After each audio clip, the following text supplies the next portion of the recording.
If you work in quality control at a candy factory, you know strict safety regulations come with the job. It's why you partner with Grainger. Grainger helps you find the high-quality and compliant products your business needs to inspect, detect, and help correct issues. And the sweetest part is, everyone gets a product that's as safe to eat as it is delicious. Call 1-800-GRAINGER, click Grainger.com, or just stop by. Grainger, for the ones who get it done.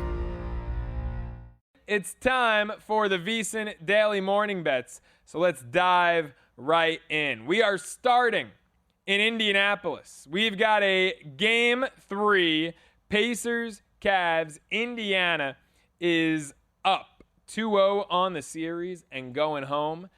And unlike what seems to be the majority of people who think that this is the game Cleveland takes in Indianapolis, I don't.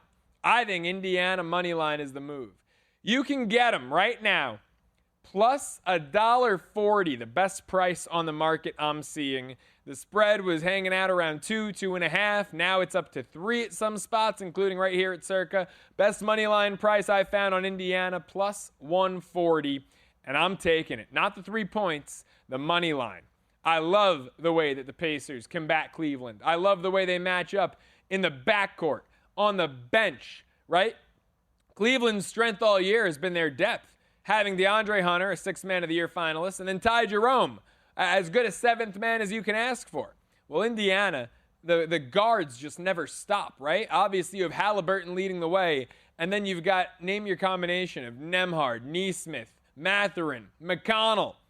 I mean, the Pacers have 5 guards, not 5 players, 5 guards who can give you 15 plus on any given night. And then throw in Miles Turner and Spicy P, who showed up in overtime, or showed up down the stretch rather, but was relatively quiet for most of game 2. I think Siakam and Halliburton are both poised for big ones. I love Halliburton in this contest. I'm eyeing that over 18.5 points potentially as well.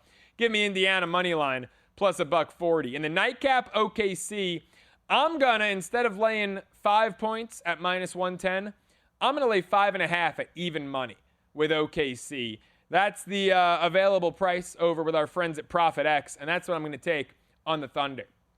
Now, look, am I overreacting to their near 50-point Game 2 win? Absolutely not.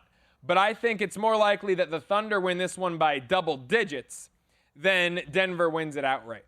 I think Oklahoma City's youth, their legs, their two-way players in the backcourt and around the perimeter are just too much for the Nuggets to overcome. And I don't think Jokic trading twos with Oklahoma City's guards from the outside is enough to single-handedly beat them. You look at the backcourts, there's no contest. Oklahoma City's better. Oklahoma City's deeper. Oklahoma City plays tougher defense, not just the starters, but, you know, Jalen Williams coming off the bench, Alex Caruso coming off the bench. This Oklahoma City team is an absolute juggernaut, and I think that they were really pissed off dropping game 1. They're not going to make those mistakes throughout this series. I'll lay 5 and a hook at even money with OKC. How about we take it to the diamond? I've got 3 best bets on the diamond, and one of them, I'm breaking one of my rules. I don't like to go run lines with home teams, but I'm looking at a Detroit Tigers team. That's a $2.70 favorite. And Tarek Skubal, the reigning Cy Young winner, is on the bump. Detroit just swept the Rockies, won a decisive doubleheader. Could that mean that their bats are tired maybe? Playing 2 games in Coors Field, now having to fly back home to Detroit? It's possible. The Rangers actually had an easier travel day coming from Fenway to Detroit. But you got Skubal on the bump, opposite Patrick Corbin. And Patrick Corbin's been really freaking good this year after 5 straight terrible seasons. But he's no Tarek Skubal. And the Tigers run line right now, you can get minus 105, best price. For a team that's minus 270 on the money line, I could see them winning this game 5-1, 6-2. The problem isn't Corbin necessarily, and by the way, Detroit mashes against lefties. The problem is that the Texas Rangers don't hit. That they've got just about the worst offense in the American League. They just fired their so-called offensive coordinator. I know now we're using football terminology and MLB coaching staffs. But the Texas Rangers simply cannot hit. And I think this is a game for Detroit to win and win in a big way. The pitching matchups get pretty juicy as the weekend progresses. The Rangers are running out DeGrom Saturday and Eovaldi Sunday. So I think Friday night is your best spot to take Detroit, and not just to take them, but to take them run line, -1.5 at -105. Now, here's a home team. I'm not going to go run line. For this team, I'm going to go no bat bottom 9, the Houston Astros. I just can't find a Hunter Brown prop that I love. Under 1.5 earned runs, maybe. He's gone under that in 4 of his last 5. But this is all about Hunter Brown for me. I love this kid. And the Astros bats certainly leave something to be desired, but they've been better at home than they've been on the road. And Nick Martinez on the bump for Cincinnati. He's had back-to-back serviceable starts, we'll call it, but he's still no match for Hunter Brown.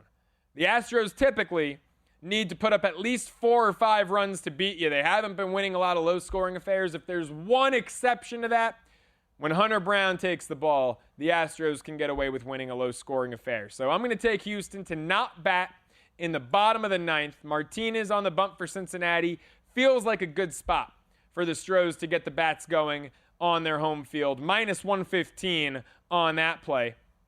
And then I'm going to take it home with the Dodgers money line. Also, -115, best price out there. In town, you're looking at -130. By the way, I would still take it.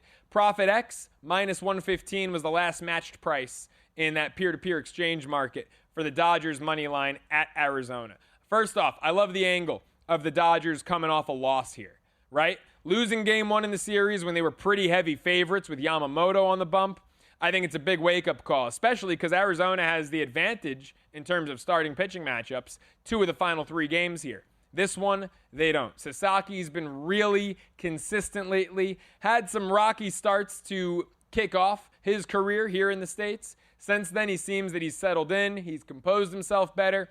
And Eduardo Rodriguez, the Dodgers just see the ball coming out of his hands so well. 80 at-bats collectively against Erod. They've got a .330 average. You look at even how the lefties have hit him. Freeman, Ohtani, and Conforto, a combined 11 for 28 with a few home runs against Rodriguez. I love this bounce-back spot for the Dodgers. Again, -115 on the peer-to-peer exchange, -130 in town. I think that they're all bettable. Dodgers, money line, -115. That's my favorite bet for Friday's action on the Diamond. And don't forget, best bets, folks, are brought to you by our friends over at G-Bank. Get the G-Bank Visa Signature Card today. Most credit cards treat sportsbook and gaming transactions like cash advances, even when you put your own money on the card. G-Bank treats gaming transactions like purchases, so you're saving up to 3 to 5% on cash advance fees and gaming transactions right there. Also with G-Bank, you're earning 1% cashback rewards on all eligible sportsbook and gaming transactions and 2% cashback rewards on all eligible purchases. Apply now. VSiN.com/GBank. That's VSiN.com/GBank. And that'll do it for the VSiN Daily Morning Bets. If you work in quality control at a candy factory, you know strict safety regulations come with the job. It's why you partner with Grainger. Grainger helps you find the high-quality and compliant products your business needs to inspect, detect, and help correct issues. And the sweetest part is, everyone gets a product that's as safe to eat as it is delicious. Call 1-800-GRAINGER, click Grainger.com, or just stop by. Grainger, for the ones who get it done.